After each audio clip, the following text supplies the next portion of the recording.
With James Grande. Welcome into the Better Baseball MLB DFS Playbook live show here for Friday's 11-game main slate. James, we are live on the Better Sports Network and Fantasy Alarm social channels. We're welcoming in everybody who is tuning in. We're going to be here to answer your questions, break down the slate, maybe get into some betting questions there if you got any. I put my prize picks plays out there on the Discord earlier today as well. So we're covering it all. 11 games, big way to end the week. John, first and foremost, how we usually start the show. Happy Friday, brother. Happy Friday. It is a glorious Friday on this Cinco de Mayo weekend that I will be It inside. is Cinco de Mayo. I didn't even think about that. Today is. Yep, it is. Are you a margarita fan? Do you go out and enjoy the No. I like a good margarita. Chips, salsa, queso, margarita, no better time. Agreed on all that, but I celebrate going to I get those from Chipotle 3 times a week. The True. chips, I just eat Chipotle that's nothing new to me. I haven't drank since my wedding, John. September. So wow. Yeah, so there's a pretty good place down the street from us where I live that does it right. So, but I would imagine today they are slammed as they generally they're usually a pretty busy place anyways, but right. I would bet Cinco de Mayo is one of their busier days. What was great was during the pandemic when all the restaurants were closed, they would basically give you the margarita basically made already, and then you just kind of add your own. You go add your own alcohol to it all, and then they had all the takeout food, so it was great. We enjoyed those when we weren't able to go out. But we're back. They're open now. We head over there. Maybe we'll see if they're available. What we got going on there today. So, anyways, side topic. Moved on from here. 11 games on today's main slate here, James. We're looking at DraftKings, but if those of you who are watching also play on FanDuel, that's fine. Send us your FanDuel question. We'll be more than happy to answer those there as well. Where we start here? 11 games, James. What do we want to talk about first? Let's jump into Vegas per usual, right? That's usually a good starting point for us. We have some pretty sizable favorites, and I feel like we haven't had them in some time. We have done this podcast and live stream since the beginning of the year, and there's been slates without any big favorites. That changes today. Max Fried in the Atlanta Braves minus 225 on the money line against the Baltimore Orioles, a team that you and I talked very highly of on this morning's podcast. We're going to probably talk very highly of them again here. Kodai Senga. So that has also been a pretty significant move for the Mets. They opened at minus 230. Currently, DraftKings Sportsbook has them at 275. FanDuel Sportsbook has them at minus 290 over the Colorado Rockies. And we know the Rockies struggles at home, but they're on the road here. And we know how poorly they struggle on the road. Jordan Montgomery has ballooned a little bit too.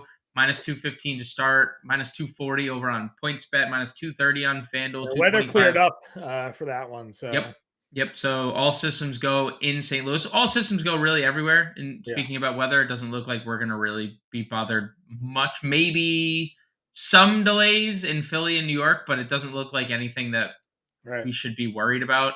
Merrill Kelly, the non-respect that we talked about with Merrill Kelly has also, his team's money line has risen up to minus 190. And that matchup got easier for Merrill Kelly, by the way, too, here. Just looking at some of the numbers with Washington, we can go over them, but they're just not a good offensive team against righties, man.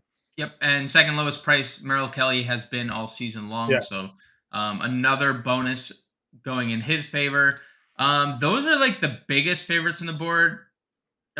Texas, some housekeeping notes. Texas announced Dane Dunning is going to start for them this evening, which is interesting, I think, from a perspective that we didn't have on the podcast this morning, because we didn't have a Texas starter, or at least it wasn't Dane Dunning, and Dane Dunning, not very good. In the over-unders, John, and it's something you and I talked about last night. So the slate high was 9 runs last night. It is now 10, and it is Oakland, Kansas City, bet up till 10 runs. So a full run in that game. And this is not uncommon for a Kansas City game to be No Bobby Witt today for Yep. Kansas City. So one of their better bats out of Right. their lineup. But yeah, Kyle Mueller, obviously trash. And people have looked at Brad Keller coming a little bit back down to earth here. So probably one of the reasons for that. Yeah, I think that's interesting because we've seen this song and dance. We saw it the whole Arizona series. We saw it all the Baltimore series. That these Kansas City games have just been higher over unders. Another over under that has been bet up to 9.5 is Texas and LA, and to no surprise, Dane Dunning versus Tyler Anderson moving the needle in Right. the positive direction there. But that's it. Those are the only like notable. I guess the Washington Arizona game moved to 9 as well, but Sure. nothing else worth any mention. Yeah, I'm with you there. You mentioned the weather report, no real rain. Like in terms of delay potentially, where we got maybe some showers early on in some areas. No like ridiculous winds. We got 10 to 15 miles an hour going out in Kansas City. Same thing with St. Louis because it's the same spot basically. So 10 to 15 miles an hour blowing out there as well. But I don't think it's much that we're looking to pay attention to when it comes impacting this slate. So with that said, we'll get into it. We like to break it down position by position for those of you who are new joining in. For those of you who are new, you see our little scroll there down at the bottom. You can go to fantasyalarm.com/all-pro. Using promo code MLB50 gets you access to all of our content, not just MLB, but NFL, NHL, NBA, MMA, NASCAR, PGA. You name it, we cover it over at Fantasy Alarm here. First 6 months, you get 50% off of that. It's $19.98 a month for the first 6 months. I'll take you through the first month or so of the NFL season. More than that, though, James, we now have a 7-day free trial as well. So if you sign up at fantasyalarm.com all pro using promo code MLB50, you also get a 7-day free trial included in that. So if you don't like us after 7 days, you can cancel. No charges, no problem. I can't imagine that you wouldn't like what we got going on here at the Fantasy Alarm family with the Better Sports Network involved as well. Andrew Cooper, our guy Coupe Fiasco over there on Twitter, has been upgrading our Discord. So we got a brand new Discord set up for all of our members there. So got to go ahead. When you sign up, you get premium Discord access as well. You can check out all that we have going on. And again, 7-day free trial right now. So Right. no better time to check everything we got going on here, James. Yeah, Coop did a hell of a job on the Discord. The integration has been easy, seamless. So yeah, it's been fun. And we're gonna have all of this chatter on the Discord Mm-hmm. post this live Yeah. stream up until roster lock every day. So for all sports, not just baseball, basketball, football. Basketball's still going on. Playoffs. Two big NBA games going on this evening, including Yep. one for your Boston Celtics. So Mm-hmm. um, Scott you know, Foster is referee, though. Sixers are 4-0. guys. Sixers are 4-0 with Scott Foster as a referee. So Yeah, I'm sure. He's tough break maybe born for born Boston. in Philly. Scott Foster, is he Yeah. born in Yeah. Philly or? Maybe tough luck here for the Celtics Yeah, there on the road tonight. Anyways, people are tuning in. They want to talk about some MLB DFS here. Maybe talk a little prize picks betting as well a little bit later on in the show. So pitching, James, when you and I talked about pitching last night, I wasn't in love with really any of the top guys. For me, I said it like Christian Javier was the highest price pitcher I was building my lineups with today. I know you kind of went around and talked about the other high price starters. Nothing has changed for me there. I know that you feel that you can get to some of these other guys. For me, Javier is still the highest price pitcher I'm building lineups around. But talk about it: Kershaw, Wheeler, Senga, Castillo, all 10K or more tonight. What are your thoughts on that top four? yeah. So I think things are definitely interesting because when we did the podcast, we didn't have ownership updates. We didn't have like what that landscape was going to look like. Because Mm-hmm. usually you and I can pinpoint like, oh, okay, George Kirby and Logan Gilbert, the last two slates were obviously going to be popular. They were. We said Max Fried was going to be popular. He is. Mm-hmm. But there's a couple interesting notes. First, Luis Castillo projected to be the second highest owned pitcher of the slate. And I mentioned it to you last night. Houston has been wildly bad against right-handed pitching this year, Yeah. and I understand that they haven't had Altuve and Jordan for an extended period of time, and Bregman's been pretty bad, and Kyle Tucker's been very up and down, and they've been leading off Mauricio Dubois. With respect to him, he's been very good, but still leading off, and I don't think anyone expected Mauricio Dubois to be an everyday leadoff hitter. So Houston still I mean, they just got Jordan back.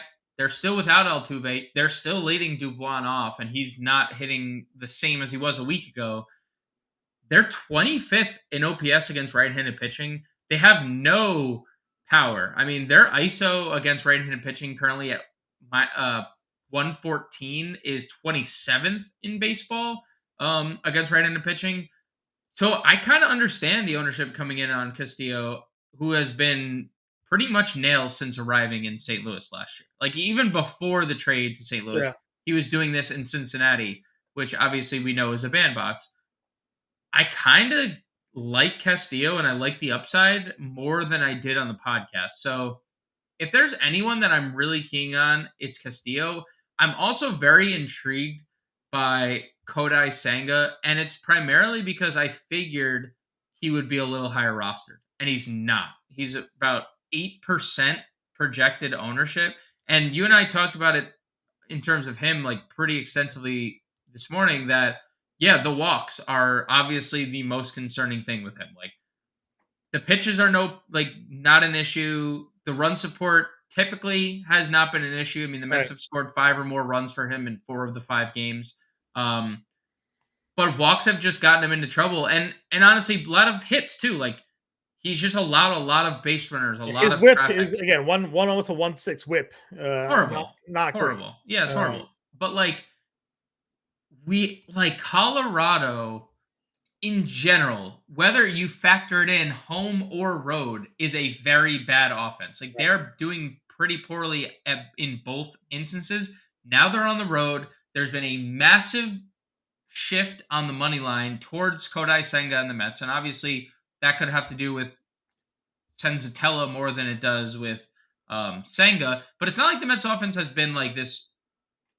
I mean, they just got swept by the Tigers. So Colorado 26th in ISO on the road this year, 113 for them, 274 WOBA, 27% strikeout rate. Again, to your point, awful. They're absolutely terrible. I just can't get past a pitcher that can pitch himself out of a game. And that's at 10-6 or 10-2 rather. That's where I'm hung up. I'm hung up on that he's over 10K. And he is literally pitching himself out of these games with those walks and pitch counts. So I you know what? If the rostership is there on him tonight and people play him, and I lose because of it, because he goes out there and gives. No, he's not owned. He's not owned at all. Okay, perfect then. Which is why it brings me to him more because no one's playing him. I mean, look. I think no one's playing him for that reason. Then I think that's probably why. I think people are afraid he's pitching himself out of these games. You're not wrong. That's 100% correct. But what if if he figures it out here against a team not walking and not hitting, frankly, against anybody away from home? So if we get the Kodai Senga from his first 2 starts where he gets us 26 fantasy points and in the first Miami game or better because maybe he limits the walks a little bit more and can get through 6 innings, then I think we're cooking with something. We're cooking with something hot. Sure. Listen, for sure, tournament play 100%. If you're making, we asked this question last night. We'll obviously get to it in a moment here, but how many lineups are you making before Senga makes one?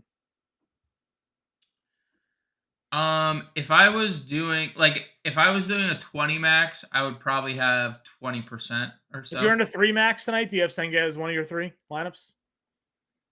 It's probably a coin flip between him and Castillo because you and I are still going to get to value mid tier that we prefer. Yeah. I probably get to maybe 1 Senga, 1 Castillo, or one of the other in one lineup. Okay. Moving on down a little bit. Like I said, I like Javier tonight. We talked just about bad offenses in general. Few teams really have been as bad this season as the Seattle Mariners have been. I almost said Seattle Seahawks. The Puppy Bowl they're getting in my brain. The best ball stuff that's going on.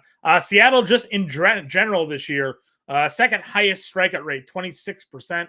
They got a 150 ISO, 298 WOBA, 218 average, and this is just on the year against all pitching, right? They've just been dreadful.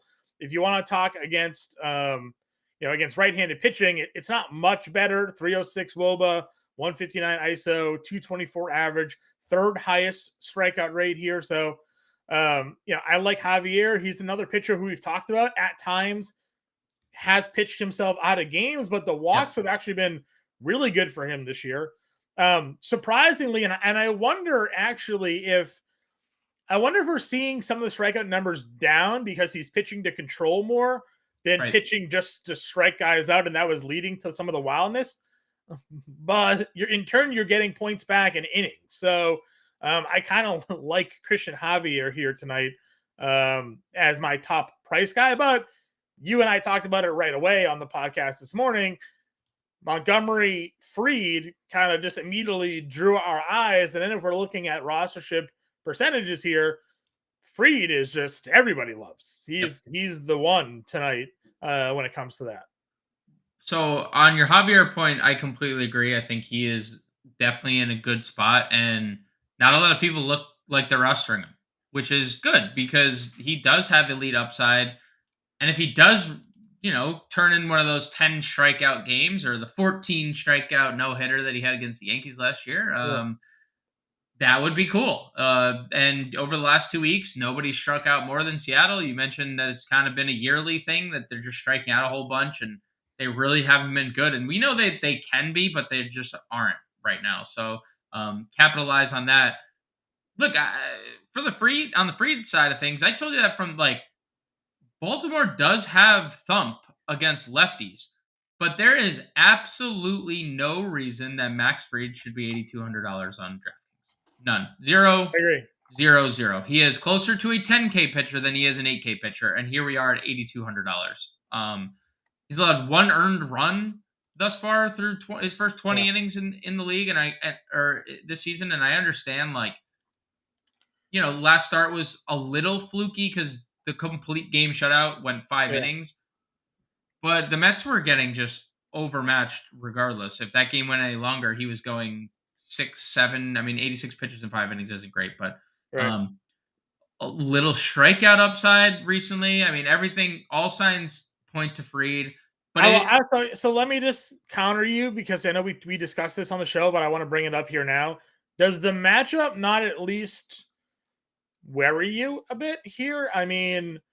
Baltimore against lefties this year has been very good. Yep. 355 WOBA. They got a 185 ISO, an 18 OPS, 458 slug, just a 19% strikeout rate, just an 11% walk rate, which is second in the league. That's my only hesitation, really. I know how talented he is. I get that 1,000%. But Baltimore's a top 5 offensive team against left-handed pitching. And I feel like people are so quick to key in on the pricing that they're almost blind to we've seen Mountcastle, Rutschman, that whole lineup just, Jorge Mateo is actually hitting leadoff tonight, James. That's my lone worry. That's why I'm putting Montgomery over Fried tonight when it comes to ranking those guys. And in a lot of my lineups, it's sort of been Javier, Montgomery, Javier value, Montgomery value. Because if Baltimore's, they're just been very good against lefties. Yeah, it's definitely a viable worry. It's just it is mosely price, but it is talent combined with price. The argument I made yesterday for Alec, or 2 days ago, was it yesterday? The Alec Manoah argument. This is it's similar, but it's different. Fried comes got lit up in that start, by the way. Though. He did. No. And that my point is he did get lit up, but I was banking on talent that might have dried up this year. Sure. Where Fried is coming into the start, still underpriced at the literal peak of his maybe game. One earned run over season. So and he's faced good teams too, right? San Diego, Houston, Mets, good offense. I agree. So like you are absolutely correct. And if anyone wants to go to a guy in Montgomery who's 20% less rostered for only $400 more, by all means, he has the better matchup of the two. Like that's almost undisputed. But Freed is actually an elite pitcher where I use that argument for Manoah, who's just not showing it this year. This is actually an elite guy against, good offense. So you're right. But also, I'm perfectly fine with the field getting to Freed at Yeah, 30%. But like you said, I mean, Jordan Montgomery checking in at half the ownership or yeah, more than that. I'm fine with getting to Montgomery sure. too. Yeah, and again, Monty again was a guy that kind of jumped right out to me here. I know Detroit has some. I mean, Javier Baez changes his stance, and now he's hitting 330 with like a 900 OPS, back to hitting lefties. So that could be a little wary. They did homer back to back off Verlander to open the game. Him and Riley Green.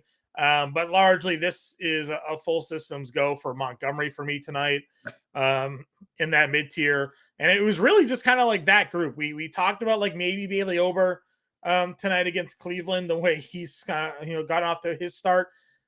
But Merrill Kelly at home against Washington here. I mentioned, just kind of diving a little bit even more into those numbers.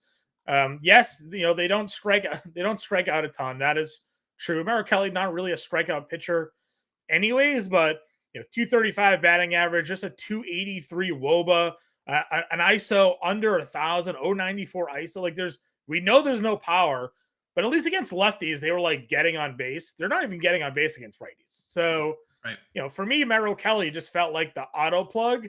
And then Brad Keller, because it was Oakland, we talk about Senga pitching him out of games. Well, Keller's been pitching himself out of games lately with his 16 walks over the last 3 games, but Oakland's been so bad.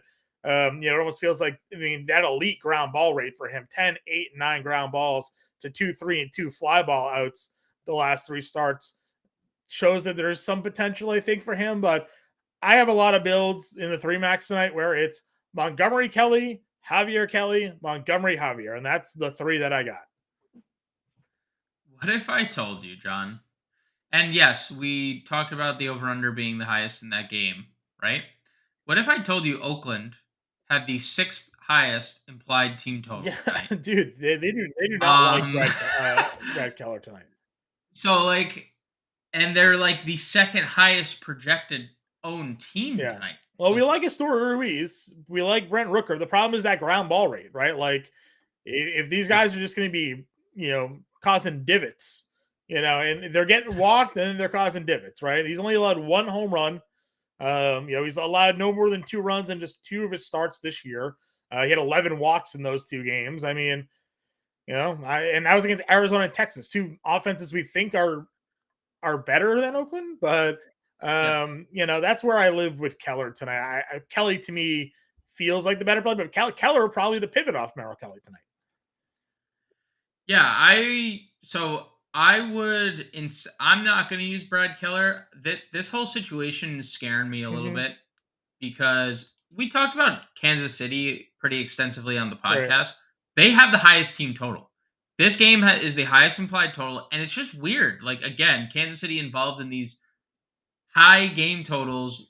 Bobby Witt not in the lineup. Like, what am I missing here? That they're going to be the highest owned team of the night and have the highest implied total. Like, what are we missing with Kansas City and this just game environment in general? I like Bailey Ober Yeah. more than I like Brad Keller. I wrote him up in the value article today.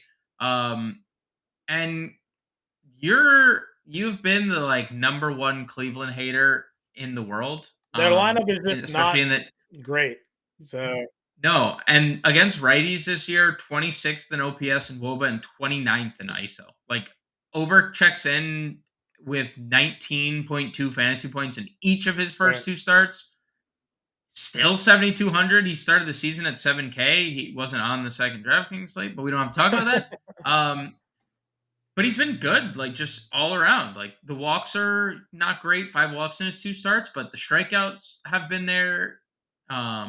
He's limited damage. I like Bailey Ober. I like him to get a win on the road, despite that fact that he's on the road. So I lean Ober Kelly instead of Kelly Sure. Keller.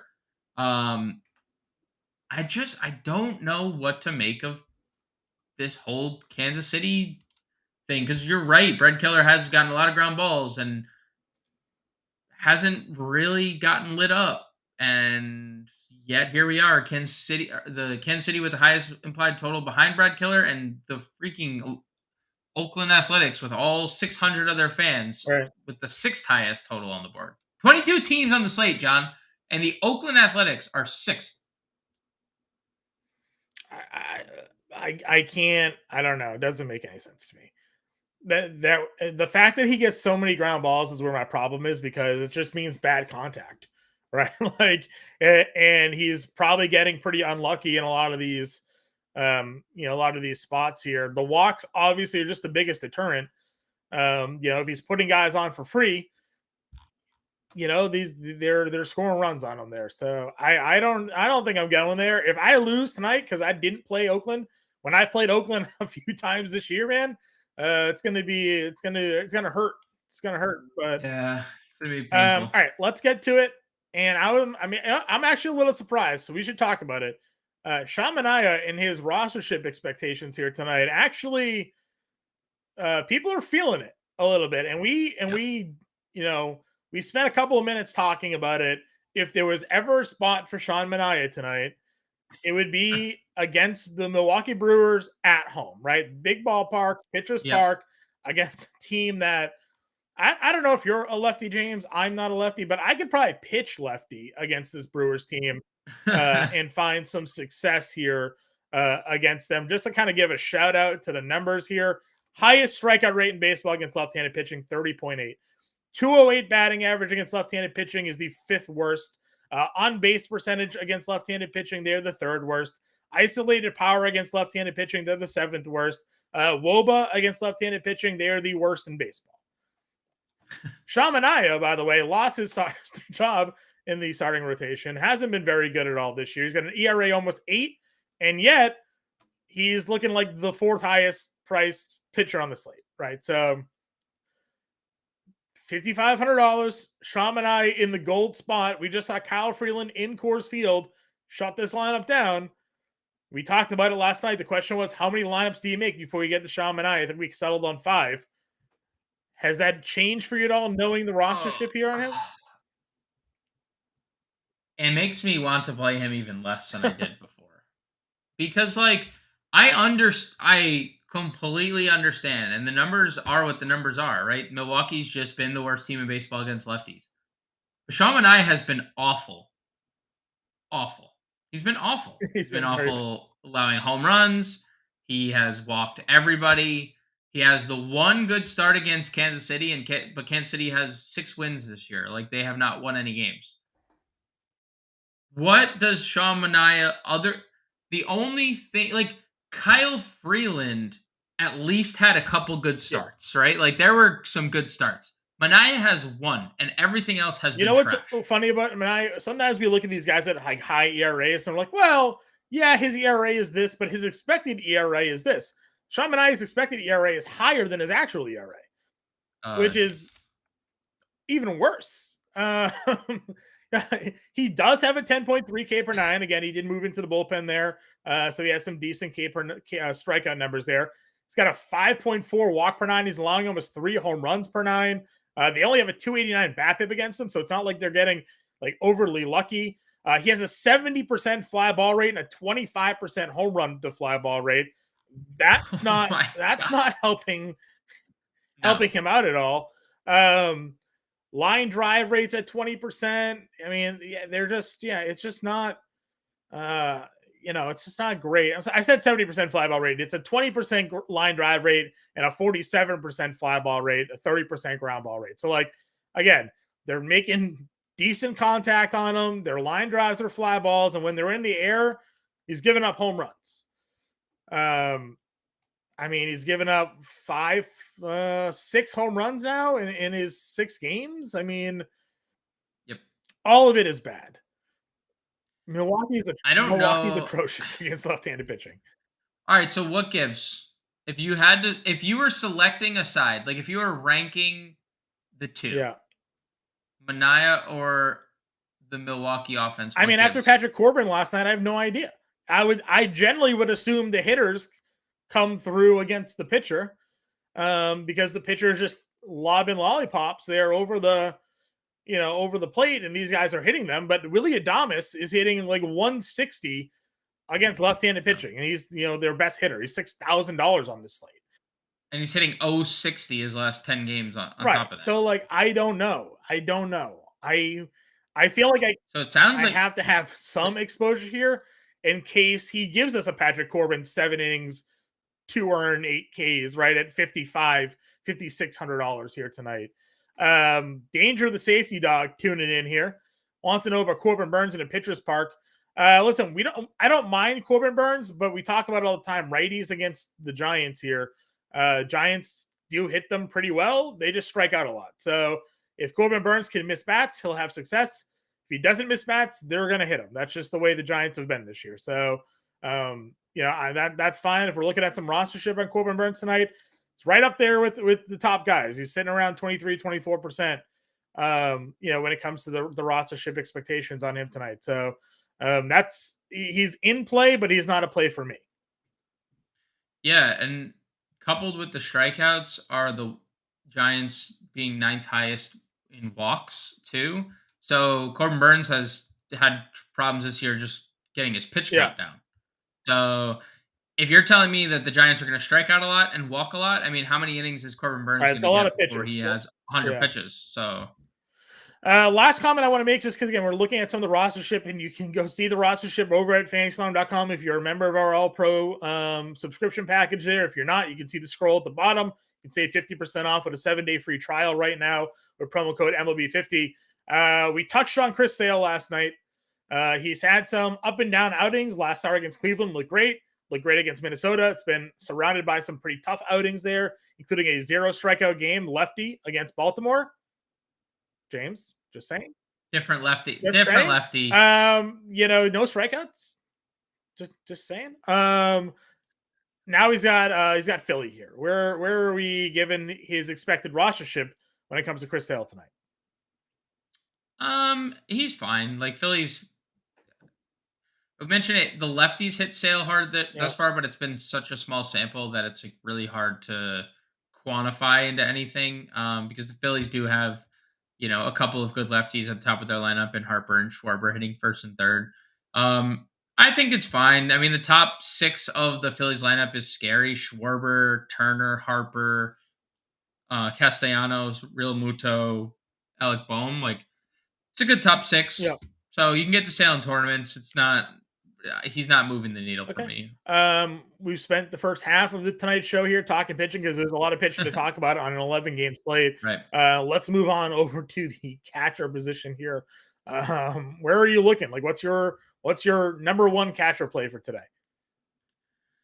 So spend up number 1 would be Murphy. Just given how much we are digging on Atlanta, I know the lefties have been the ones giving Creamer the most issues, but like, you're telling me you're not going to play Murphy or Acuna in your Atlanta stacks, that sounds crazy. So I like Murphy. I love Salvi here at 4,300. We talked about it last night. This does feel like a very good spot for a couple Kansas City guys, and that's why they do have the highest implied total on the board. Kansas City when it starts heating up, the ball is flying. They've scored a lot of runs in that ballpark twice 18 runs were scored in a game in Baltimore, right? in that last series. Like, that is a lot of runs. So Salvi 43, MJ Melendez $4,000 is, yes, lefty, but he's coming alive, hits in 4 straight, two 15 plus DraftKings points games. So those would be the 3 guys for me over 4K. But Jonah Heim mashing lefties at 3,900 is probably my top catcher. Yeah, I kind of a full-on agreement with you. We talked about it last night when we were talking Josh Jung here. The matchup, the way Anderson has been pitching you just want to get some Texas exposure here tonight. So Jonah Heim, $3,900, definitely my top guy. Like the power we've been getting out of Salvi. Obviously, again, he's just a little bit more expensive there at $4,300.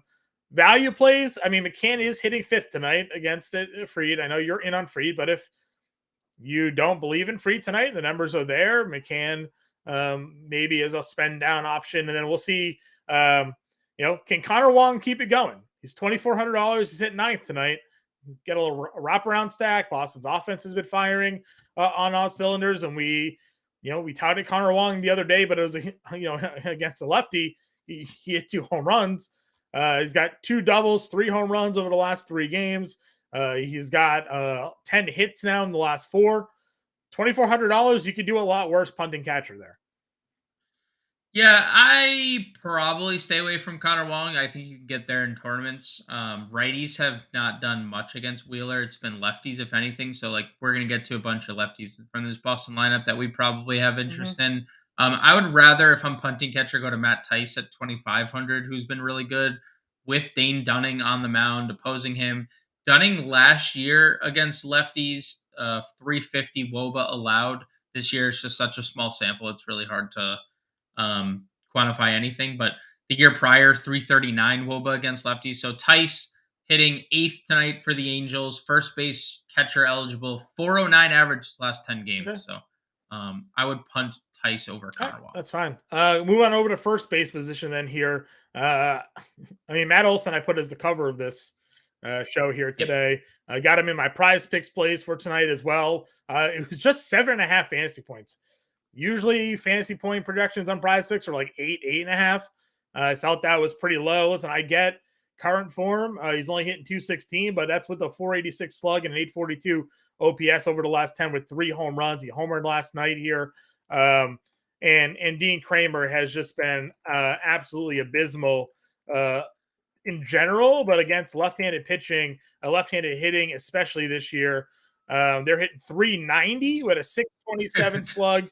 1,000 OPS. He's already allowed 7 home runs. We talked about how bad Manaea was. This guy's already allowed 7 total home runs on the year. 4 to lefties, 3 to righties. They're just smacking them around here. So Matt Olson today is my top first baseman for spend up. Oh, without a doubt. And honestly, you and I have, from the moment we saw this slate, we were like, Atlanta. And then you mentioned the numbers against Kramer. I'm just lefties have 2.77 home runs per 9 innings off Dean Kramer this year. They also have a 39.6% hard seems okay. Rate. So yeah, it seems pretty good. I think Goldie is probably a close second if we're talking about this top tier. With Matt Boyd struggling against righties, Goldie coming alive. We like the Edman at the top of the lineup part of this St. Louis. So there are a lot of run producing opportunities for Goldie. So I think Olson is 1. I think Goldschmidt is 2, and then it's me. Yep, that's fine by me. Mid tier. Again, if you're not a Fried guy, Mountcastle is hammering lefties. He's $4,800. We talked a little. Joey Gallo up to 5th tonight in that lineup. Yeah, love that. So love that. that's great for Gallo here because they had him hitting 7th and 8th, and we're like, what are we doing here? Obviously, it's a 0 or it's a home run basically for Gallo, but $4,400 for him against Battenfield, we were certainly in play with. And then, Pasquantino's hitting everybody. Mueller's giving up everything to everybody here. He's 3,900. I know it's lefty, but I don't mind it. He's still hitting 3rd. Yeah, and we talked about it last night, John. Kyle Mueller, 429 average allowed to lefties. Mm-hmm. The only flaw, I guess, with Kansas City's lineup tonight is that there's no Bobby Witt, right? Isn't that the only thing that we're really missing? Their lineup isn't very good anyway. So, having, Right. No, of course. I'm just saying, it has been better. And, Melendez is back healthy. Pasquantino is hitting well. Salvi's hitting well. My boy Nick Prado hitting 5th tonight, John. Mm-hmm. There's a lot to like. And Pasquantino himself hitting 345 against left-handers this year. So a guy, again, we've talked about it a lot. Guy just hits. He's a good hitter. So yeah, I love him, 3,900. I'm not alone. the field is there Yeah. too. Like people are playing Kansas City. So, you're not like being sneaky with it, but yeah, I think 3,900 for Pasquantino is probably the last time we're going to see him under 4K. I would agree with you there. The only other name I'll mention is Pavin Smith. He's got dual eligibility, outfield, first base. He's 3,400 bucks. Let's see. Diamondbacks lineup. He's hitting fifth tonight. And return of Corbin Carroll DHing hitting Yeah, third he tonight. pinch hit John. So, yesterday, got a couple ABs, so I'm not surprised to see him back in we'll return. Yeah, return to the the starting return lineup. to the Yeah, starting lineup. yeah, Yeah, yeah. third. Yep. Anybody else here for you? I mean, Prado hitting fifth. We can mention him in the outfield too, but he's first base outfield eligible, 2,500 hitting fifth. If you're in on the Kansas City No, train, no interest in Ryan Noda hitting second tonight. no, he's hit. I No, mean, I know. look, you know what? It's who. Listen, there's going to be people though because Oakland is popular. Like if you're going to play Oakland, like, the guy hitting Right. second might crack your I lineup. agree. So. All right, second base position here. We loved Ozzy Albies last night. Probably not much has changed for us here. No. We talked about Rangers, but then we looked at Simeon, and he actually is just not even touching lefties. Is that going to change against Yep. Anderson? Maybe. He wasn't a guy that hit lefties well last year either. So, I don't know if I want to spend the 5,700. There are cheaper guys in the Rangers lineup that are hitting lefties well, so I'd rather just spend my money Right. there to that exposure. But Albies at 46, I was kind of in love with there. Gallo hitting fifth now makes the Minnesota stack a little bit more interesting. No. Because you have Oh Polanco, no. you Oh have no. Buxton. Oh no. One of these days, Oh, Minnesota is no. going to win money for us, James. Don't you? No, I went through 162 days of the year last year. They didn't One of win me these any days, money. they're going to score. They have to score. They can't not score for us. Oh For boy. those of you who are first timers tuning in here, where James and I like to play a lot of Minnesota. They always look great on paper. They rarely come through. That's why we're hiding our bankroll, our yeah, DraftKings yeah. bankroll. The number of times I've rostered Be- Max Kepler and said, today's the day. He's leading off. He goes 0 for 4 with 3 strikeouts. I'm like, boy. should have known. It wasn't Max Kepler. Anyhow. Yeah, I think Albies is fine. In Polanco 47, I'd rather play Albies over him. We discussed Edmund has dual position eligibility. Leading off, as we talked about it, he is hitting over 400 against left-handed pitching this year. The second leg of my Prize Picks power play there over on Fantasy Alarm tonight was Tommy Edman over a half a run scored. So he gets on base, he steals a base. Somebody in his lineup drive him in, please. But he is over 400, over 1,000 OPS. He has like an insane ISO against them too. Like he's not even a power hitter, and he's just hitting against lefties. So give me Tommy Edman, $3,800, slotting him in at second or short. Depends on where you want to go because we like Albies here tonight as well. Yeah, I think it's going to be an interesting dynamic for us because we also have a very good shortstop value that we enjoy. So, like, it's going to really depend on roster construction, Yeah. I think. But Edmund having dual eligibility is fantastic. Sub 4K. He's my favorite. He's probably my favorite middle infield play in general between the two positions. With him leading off, getting a matchup. Yeah. And the other guy that I'll mention down here is Edmund Valdez. Again, I don't know how much you want to go Boston against Wheeler here, but Boston's lineup's on fire. They just beat up Gossman and Manoah in back-to-back starts.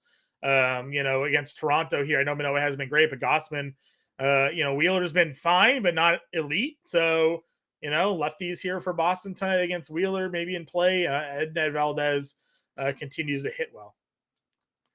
Yeah, I mean he's. I'm not even saying his name right. It's Emmanuel Valdez. Emmanuel. Yeah, Emmanuel. I'm perfectly fine getting there. I actually think there's like multiple decent second base value plays. Emmanuel Valdez is definitely one of them. Lefties have hit Zach Wheeler pretty well this year. Nick Gordon, I mean, just to feed into our Minnesota torture, the love for Minnesota. Yeah, the torture. That's a better one. The six. torture. Dude, he's been good. Like he's been good, dude. Hits in 5 straight, including 4 extra base hits and 2 home runs over that span. $2,200, not getting pinch hit for, which was an issue to begin the year. And then Matt Duffy, 2,400, kind of interests me. 349 average this year, 888 OPS. Always hit lefties throughout his career too. Dude is hitting lefties again this year. 333 average. So like He has his 1 home run against left-handed pitching this year. If you're playing Royals, what is the upside of Matt Duffy? I don't know, but he's hitting lefties pretty well. He's hitting everybody pretty well, so I could get behind a little Matt Matt Duffy, Duffy. born in Boston, Massachusetts. Shout out. Shout out to Matt Maybe that Duffy. was a different Matt Duffy. I don't really know. Anyways, let's yeah, quick Google Matt Duffy, different Matt Duffy, multiple Matt Duffys in the league. Didn't this Matt Duffy like win the Rookie of the Year for like the Giants a long time ago? Or am I just making this up? This is I think, was it Tampa the Rookie of the Maybe, Year? Matt Duffy? maybe. He was on both those Right. teams for sure. You Trying to figure it out here. Was he ever win an award?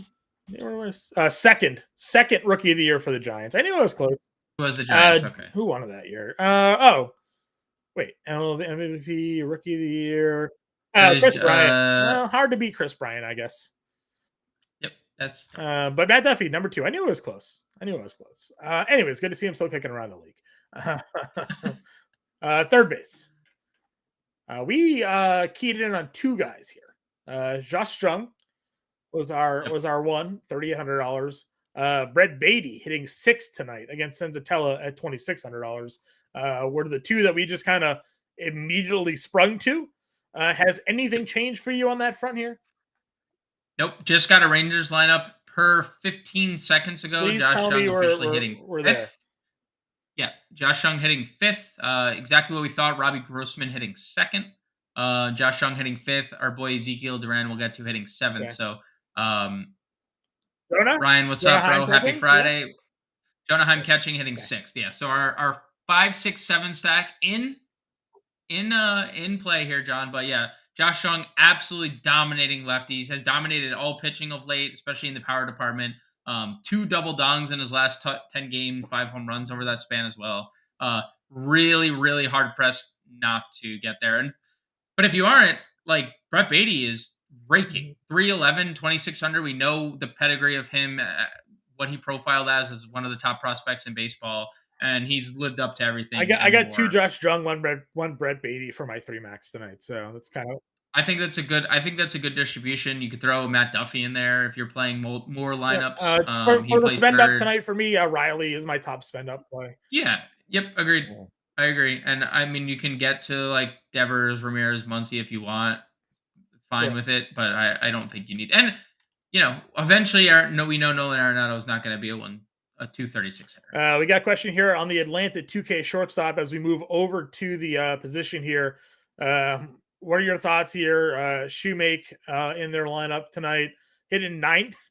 Any interest here at all for you? Now, it wasn't like a prolific hitter at AAA, but 5 homers and 9 steals. So yeah, and a lefty.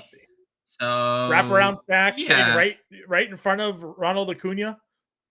Yeah, I think it's in play. He does not have a pedigree of being very good at the just minor league level as a hitter, but 5 home runs, 9 RBI or 9 stolen bases is nice, and a lefty. I got Ryan and Chad. Happy Friday. Let's make some money. Listen, we've had some. Happy Friday, Ryan. We've done some good stuff lately here. If you're in the Discord, you go check out the winner circle. Got some posts in there for everybody. So looking to make some more money here to close out the work week. So Shoemake fine again. Punt play probably fits your Brave stacks because Acuna's 6K, Riley's where he is, Olson's where he is. You're going to need to find some value there. We like Ezekiel Duran tonight, another guy that is just hammering left-handed pitching. Also on fire lately as well. 378, 1,000 OPS, 622 slug. $2,700 fits a lot of builds for me tonight as well. Tommy Edman, if you're not using him at second, you can use him at short tonight. Leading off, $3,800. We talked about his success against Southpaws today. So mid-tier and value, all great. It's unfortunate, James, that the day our boy Jorge Mateo is leading off, you love his pitching opponent so much in Max Fried because this should be an all systems go for us here, it feels like. Yeah, I mean, if you don't want to play Max Fried, like, what's better than Jorge Mateo leading off? We've been complaining. We've been screaming from the rooftops when he just moves incrementally up the lineup. Like, this is as big a leap as it could possibly get. So, like, I'm perfectly fine getting to Mateo. We know what the upside can be if he gets on just once. Like, he doesn't even have to. And the way he's going, he could get on 3 times today and have stolen base each time. I will also give a shout out to Zach Nato. 3,200 leading off. Yep. It's Dunning. I've really grown to like the Angels more since Dane Dunning was Dunning's been announced as good this starter. year, though. So, I mean, I know he's been He out has, of the but bullpen. He it's had some longer right. relief appearances there as well, where he pitched well. But yeah, historically, obviously, Dane Dunning has not been that great. And I think that's the key. What you said, we've seen that long history of pitchers do well out of the bullpen. I mean, he's eight appearances this year, no starts. Yeah. And John, to your you're not wrong in terms of like success. The strikeouts are gone. So if he's not missing bats, 4.87 strikeouts per nine. If he's not missing bats against Ohtani, Trout, Nato, Renfro, 13.9% strikeout rate, I mean, he could be in trouble here. So as much as I agree, 177 ERA, John, 513 xFIP for Dane Dunning. 197 BABIP. Like, things are not. The more he pitches, those numbers are not going to continue to go down. You know, a little bit, you think? Yes. All right, let's go to outfield here. We got about 10 more minutes left in the show. Again, we'll have a lineup made for everybody, hopefully by the end of this as well. Acuna is in the lineup. We love that, but he is $6,600. So you almost have to play that shortstop value play if you're going to be spending up really anywhere else. You liked the Angels guys. They're all over 6K, 62 and 65. So very expensive top price guys here. Do you have a core option for us here? Acuna. Yeah. I mean, I like all three of the guys over 6K. I shouldn't say all three because there's five. 3 of the 5, excluding Mullins against lefty, not really getting Jordan at 6K. You can obviously, he's one of the best players in baseball, but Acuna for me, and then slightly behind Ohtani and Trout. All right, lower 5K range. I like Byron Buxton a lot tonight, $5,300. Yes, He's sir. probably the one in that range that I would be looking to go to. Yoshida's been unbelievable lately, $4,900. He's on his path to being over 5K for a while here. Again, hard to fade him at that point right now. Where else are we looking down in the 4Ks?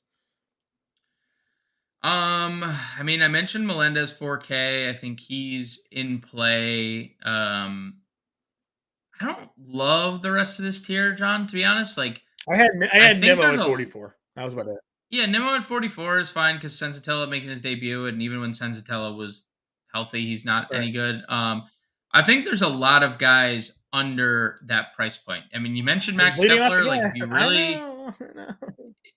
he's got walks in like 6 straight games. So, yeah, look, he's been interesting. So they also, I just want to point out, the Twins have Trevor Larnach in their lineup. They also just optioned him to AAA. They called up Alex Kirilloff. Okay. I think we're about to get an updated lineup for the Twins. I don't know if Kirilloff is even in the player pool. Here, I don't see if he is or not. I don't see him anyway. Nope. Not in the player pool. So we're gonna have probably an updated Twins lineup. No Larnach, but Kepler here is a good price, $3,600 or $3,700. If you believe or don't believe in Brad Keller, Brent Rooker, $3,700. Astoria Ruiz, lost speed. Astoria Ruiz, same thing.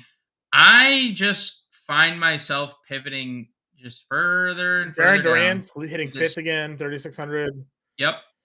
But this next tier of guys, under 3K, Edward Olivares, 2,700, hitting 2nd for Kansas City. 300 average, 914 OPS his last 10 games. A lot of extra base hits. Sam Hilliard. Dude, Eddie Rosario hitting 5th tonight. Eddie Rosario has been kind of good lately. Hits in 8 of his last 9 games. 583. Yep. Hitting 5th. Like a 5th hitter in maybe the best stack of the night at $2,700. Like this Robbie Grossman's $2,400. Robbie Grossman, 2,400. This tier feels really, really good. And then I mentioned it, and I didn't mention him at third base, but Maikel Garcia, batting 9th for Kansas City, $2,400. Hits in all 3 games, multi-hits in 2 of the 3 with the stolen base yesterday. Wraparound stack opportunity for Maikel Garcia, and you can use him at third if you'd like. It. All right, build a lineup here. Couple minutes to go. We're locking in Monty. Are we going Merrill Kelly? Are we going Bailey Ober? Are we going Max Fried? Who's your lineup SB2 for everybody to take? I think both you and I, if there was one of those guys we would agree on it most, it's probably Yep, Merrill I would agree Kelly. with you. All right, catcher Jonah Heim. That's not even a question. Yep. First base Olson. Yep. Second base decision time. Albies, Edmund. Edmund. I want Edmund. I think we go Tommy Okay, Edmund Tommy here Edmund. because I think at shortstop we're gonna go Ezekiel Okay. Duran as well. Third base Josh Jung. Yes. Shortstop Ezekiel Duran. Correct. Yep. All right. We got 5K for an outfield play. We just mentioned a bajillion. I like that Rosario call. I'm gonna kind of throw Rosario in there. Acuna Rosario gives us $5,700 a play, and then we could one off Buxton, or Yeah, we can I one love it. off or we could play Adolis to our stack. I mean, we have a lot of options. Um, I love yeah, Byron one off Buxton, Buxton. just where he's Yep. All right. yeah. I like that as well there. So that's what we got for a lineup here. We got $400 remaining on today's slate. Jordan Montgomery, Merrill Kelly, Jonah Heim, Matt Olson. We got a Tommy Edmond one-off for St. Louis. Josh Jung, Ezekiel Duran at third and short. Eddie Rosario, Ronald Acuna, Byron Buxton there with $400 left over. I can certainly play around with some things. If you're not in on Buxton, maybe you don't like Edmond tonight. We could pivot. We could go Albies and spend down and get a different playoff in the outfield here as well. Just kind of taking a peek at what that may look like quickly. Let's see. Albies, that would give us for Atlanta in the great spot. A $4,900 outfield to give us Yoshida.